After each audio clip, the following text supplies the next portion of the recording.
Le cessez-le-feu mis à mal dans l'est de l'Ukraine. Une femme a été tuée à Mariupol et les abords de l'aéroport de Donetsk étaient dimanche le théâtre de tirs d'artillerie. Samedi matin, rebelles et forces gouvernementales s'étaient mutuellement accusés de violer la trêve. Les partisans de l'indépendance de l'Écosse pour la première fois en tête dans un sondage d'opinion publié dimanche. Même si ce résultat reste très symbolique, à moins de 2 semaines du référendum, il sonne comme un coup de tonnerre et ne manquera pas d'électriser la campagne. Fallait-il ou non révéler que Mehdi Nemmouche avait été un geôlier des journalistes français otages en Syrie? Pour Didier François, la réponse est non.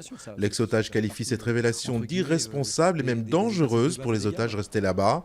L'hebdomadaire Le Point, employeur de Nicolas Hénin, précise que même si cette information devait rester secrète, la rédaction avait tout de même décidé de la rendre publique après les informations du Monde. 7 Afghans condamnés à mort pour le viol collectif de 4 femmes. Les assaillants vêtus en policiers et munis de fusils s'étaient attaqués à un convoi qui rentrait d'un mariage.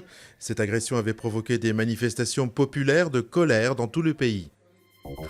Le réalisateur suédois Roy Andersson remporte le Lion d'Or à la Mostra de Venise.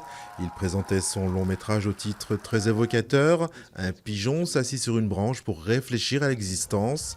Une œuvre à part où le réalisateur mise sur une succession de sketchs humoristiques pour s'interroger sur l'absurdité et le sens de la vie.